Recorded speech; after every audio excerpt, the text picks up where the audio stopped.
Saya Windy Salomo, saya galeris untuk galeri saya sendiri di Bintaro, Sal Project. Saya sudah lama berkecimpung di dunia seni, membuat pameran-pameran di galeri maupun di luar institusi galeri seperti ruang pamer secara outdoor, indoor, festival maupun private exhibition. Saat ini Sal Project sedang memamerkan satu pameran grup bertema atau berjudul Unconceptual. Ada Suryo Herlambang, dia juga seorang pematung. Kali ini dia menampilkan dua karya patung, judulnya Sebetis dan Sepinggang. Ini dua karya yang menurut saya unik karena Suryo mengambil tema everyday life, sebetulnya orang-orang masyarakat lah, orang-orang yang ada di masyarakat, karena terinspirasi dari berita-berita di koran tentang hal isu-isu sosial lah ya. Yang ditampilkan kali ini patungnya yang berbeda adalah bentuknya terdistorsi gitu. Menurut saya ini satu karya Suryo yang tidak seperti sebelumnya ya. Dengan bentuk distorsi ini menurut saya menjadi satu dimensi baru buat pematung ya. Dalam hal ini untuk Suryo, dia membuat karya patung seperti ini juga menurut saya cukup unik dan berani untuk mencoba gitu. Karena membuatnya saya pikir juga pasti tidak mudah ya, karena harus dengan angle tertentu dan dipikirkan dengan matang ya sebelumnya dalam perencanaan waktu membuat dari mencetak master mold-nya gitu. Menarik dari sini ceritanya kenapa sepinggang sebetis, karena sebetulnya dia waktu itu melihat satu berita di koran, ada foto yang dia lihat, ada foto atau di berita di TV ya, saya juga kurang terlalu detail dapat ceritanya, tapi ada satu berita ini yang dia lihat kejadian banjir. Nah, waktu di kejadian banjir ini orang-orang terlihat ada yang berdiri dalam genangan air, kemudian dia melihat sosoknya itu ada yang cuma tinggal sebetis maupun sepinggang gitu. Nah, dari situlah inspirasinya muncul, dibuatlah karya patung sepinggang dan sebetis ini berbahan fiberglass resin. Hilmi Supatmo, saya sambung. Hilmi ini belajar seni rupa di ITB, tapi dunia kerja dia itu banyak berhubungan dengan dunia desain. Jadi Hilmi banyak dari karya-karyanya tuh banyak terpengaruh juga dari sisi desain ya. Yang kali dan banyak isu tentang tema tentang brand and consumerisme yang Hilmi angkat di beberapa waktu terakhir ini, di karya-karya terakhir dia. Dan yang kali ini dia munculkan satu karya yang tidak terlalu besar tapi adalah hasil dari riset dia tentang brand and consumerisme ini, bagaimana dia mempelajari habit orang dalam belanja sebetulnya. Jadi yang dia ketarikan dia adalah bagaimana dia membuat satu karya, dia memfokuskan pada packagingnya sebetulnya. Jadi yang dia bikin ini memang bentuknya menarik banget, dari akrilik. Ada satu bahan yang namanya perspex, itu dia bikin, dia cut, lalu dia tempel-tempel gitu ya, seperti dia tumpuk tapi tetap transparan ya, bening akriliknya, menyerupai seperti satu packaging. Nah, jadi ini sebetulnya dia ingin mengangkat sangat khas mengangkat tema ini di budaya konsumerisme, habit orang membeli. Jadi lewat karya seni inilah Hilmi ingin mencoba menjadi jembatan gitu, bagaimana isu-isu budaya sosial di masyarakat kita tuh bisa diangkat, karena buat dia lewat seni rupa lah mestinya lebih punya kebebasan, keleluasan untuk mengekspresikan maupun untuk menyampaikan pesan-pesan yang dia ingin sampaikan gitu ya lewat benda karya seninya dia.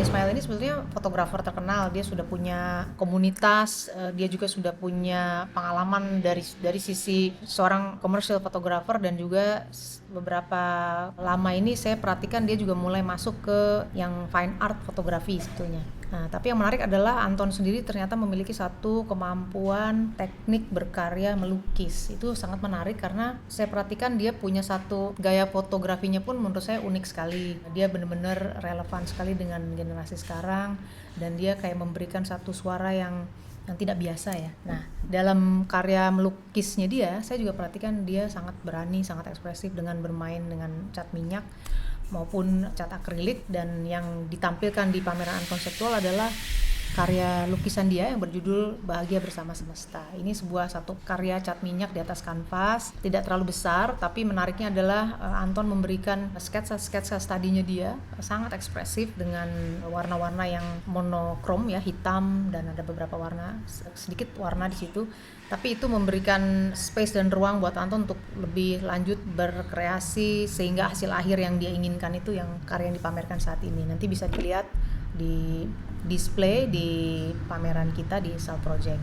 Itu menarik dari Anton karena dari seorang fotografer yang sudah handal ya, tidak lagi diragukan kreasinya dia dalam foto, tapi saya lihat dalam karya lukis pun saya bisa bilang kayak bukan anak baru kemarin sih. Jadi dia juga sudah matang di dalam pemilihan warna maupun teknik dalam menyapu kuasnya dia gitu. Jadi sesuatu yang menurut saya sangat bagus untuk diteruskan, dan saya sendiri secara pribadi ingin terus mendukung karya-karya Anton di karya lukis dia ya selanjutnya.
Kemudian ada satu lagi fotografer juga, ini Yaya Sung, ini namanya Yaya juga kebetulan.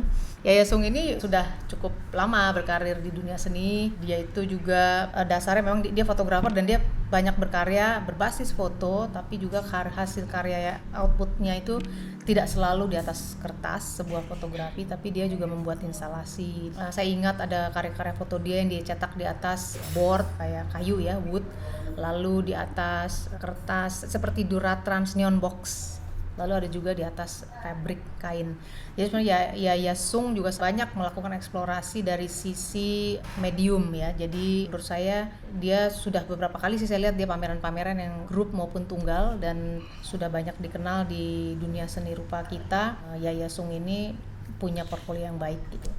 Nah, tapi yang menarik di pameran Unconseptual ini, Yaya Sung menampilkan satu karya yang sangat menjadi ciri khas dia karena dia selalu menggarap atau mengangkat isu-isu tentang identitas diri. Kebetulan dia sendiri mempunyai pengalaman yang kurang menyenangkan waktu dia masih kecil karena dia adalah keturunan Indonesian Chinese. Dia dan keluarganya juga pernah mengalami satu masa di kala itu tahun 98 ada kejadian besar di Indonesia. Tragedi 98 itu sangat membekas buat dia dan tentu keluarganya. Tapi buat Yaya sendiri, karena dia saat itu masih umur 12 tahun, rupanya ini memori yang kurang baik, kurang menyenangkan buat dia, sehingga dia mau ini menjadi satu pintu buat dia untuk mengangkat isu ini dalam karya-karya pamerannya dia. Yang saat ini dipamerkan di pameran konseptual adalah dia mengumpulkan beberapa arsip foto lama keluarganya, yang mana yang menarik adalah dari secara visual. Foto-foto ini, orang-orang yang ada di dalam foto ini matanya dia robek, dia hilangkan, kemudian dia ganti dengan kayak robekan kertas seperti teknik kolase sebetulnya. Tapi sebetulnya ini sudah menjadi satu karya fotografi yang dia buat di semua wajah-wajah yang dalam archiving foto-foto dia ini gitu. Jadi kalau orang melihat pertama kali karya itu mungkin terlihat ada kesan kenapa ya kayak serem gitu. Tapi sebenarnya kalau kita baca cerita latar belakangnya sangat menarik dan sangat deep ya buat Yaya Sung dan apa yang dialami dengan keluarganya. Namun saat ini menurut saya Yaya sudah, saya yakin dia sudah melewati itu, tapi ini karena isu yang sangat personal, selalu isu-isu personal ini akan menjadi satu tema yang sangat kuat ya buat sebuah karya seni. Nah, inilah Yaya Sung yang saya juga kenal, saya juga beberapa kali bekerja sama dengan dia di pameran sebelumnya. Tema ini memang selalu dia bahas.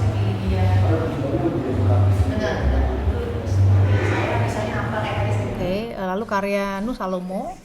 Nus Salomo ini dikenal dengan seniman yang multi skill sebetulnya, karena dia cukup piawai dalam mengolah media dan teknik. Dia seorang pematung tapi juga melukis. Karya-karya patungnya dia juga biasa dia menggunakan media, bisa dengan fiberglass, bisa dengan logam. Kemudian yang kali ini dia banyak mengeksplor teknik 3D printing.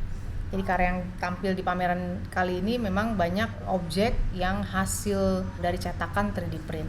Lalu di finish dengan baik, di warna ya, ada yang dengan warna, ada yang memang kita tetap perlihatkan secara raw, secara mentah, benar-benar habis keluar dari print, kita assembly, kita pasang, tidak terlalu dipoles halus ya, jadi biar sengaja diperlihatkan serat-seratnya, sambungannya yang masih agak kasar. Karena kami ingin memperlihatkan juga teknik karyanya Nus Salomo dalam pameran ini gitu.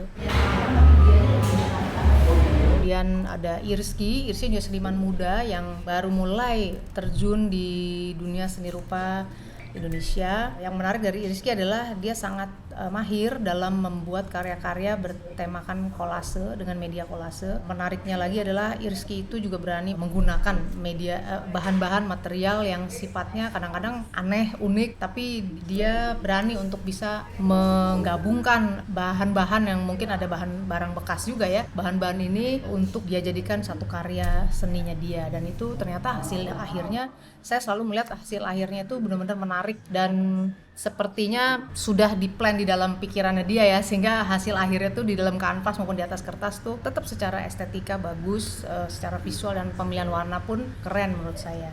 Dan yang menarik dari Irski lagi adalah dia ini juga sangat terinspirasi dari arsitektur gaya 80-an dan warna-warna di era 80-an. Dan setahu saya juga dia masih dengerin lagu-lagu 80-an, padahal sebenarnya dia umurnya masih muda ya.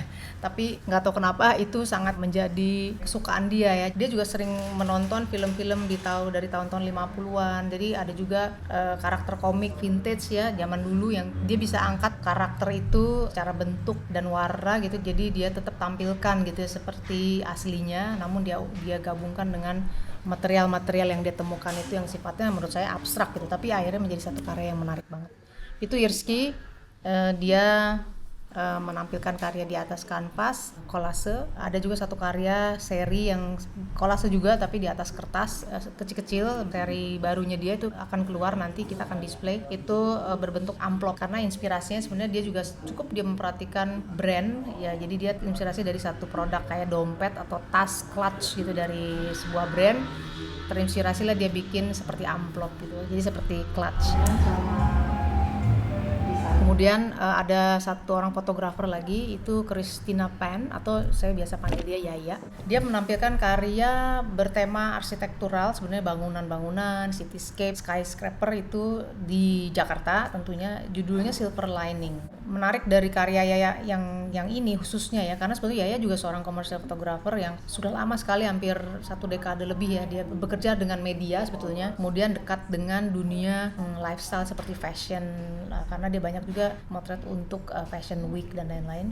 Jadi menurut saya dari pengalaman dia di dunia komersil ini, bekerja untuk klien tentunya dan media, itu memberi sense of artistic yang cukup kuat sehingga Yaya pun bisa mengeksplor dan punya banyak peluru ya untuk dia bisa jadikan karya-karya fine artnya dia gitu. Yang kali ini menarik dari sisi teknik dan media yang dia gunakan. Silver Lining ini adalah satu seri foto, ada tiga panel ya, menggunakan cetak ini sebenarnya karya print biasa, tapi di atas cara UV print flatbed akrilik, tapi dicetak di atas stainless mirror. Jadi itu menarik bahwa media yang Yaya pilih itu sangat unik ya, dan menurut saya nggak gampang gitu, karena saya membayangkan bagaimana proses satu persatu persiapannya juga banyak memakan, satu mungkin ada trial and error juga ya, lalu makan waktu, dan dia harus dan kemudian hasil akhirnya dia harus pastikan itu sesuai dengan yang dia inginkan, karena kebetulan ya ini karena memang medianya bukan kertas biasa ya,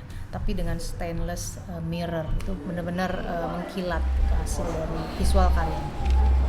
Itu Christina Pan.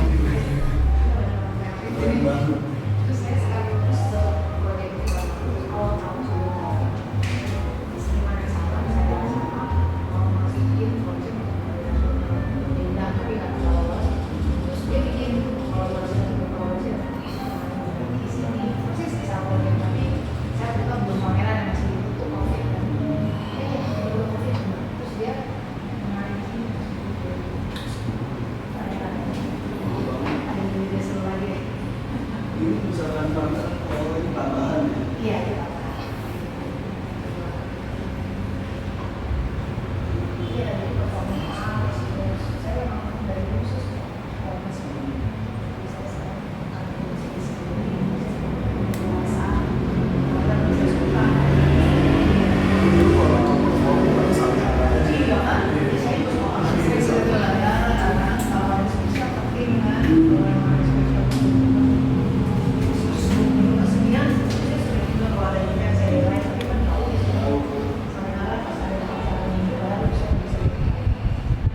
Pameran ini sebenarnya ingin mengangkat proses kreatif dari masing-masing seniman yang kita undang. Sebetulnya unkonseptual sendiri tidak ada dalam kamus secara valid ya. Sebenarnya yang ada kan sebenarnya inkonseptual, tapi ini kayak twist. Sebetulnya kita bukan berarti pameran ini tidak berkonsep, tapi kita ingin melihat dari sudut pandang lain atau di other konsep. Nah, saya pikir sangat menarik kalau saya mau setiap seniman ini menceritakan proses berkarya mereka, teknik, metode, kemudian ragam media yang mereka garap, mereka olah, itu mereka eksplor tuh apa aja, itu yang ingin kita tampilkan di pameran Unkonseptual. Itu kira-kira dari ulasan pameran Unkonseptual di Salt Project, dan ulasan juga keterangan dari saya, penjelasan karya dari masing-masing seniman-seniman yang kita tampilkan di pameran ini. Seniman yang berpameran ini ada 7 orang. Itu saja, terima kasih.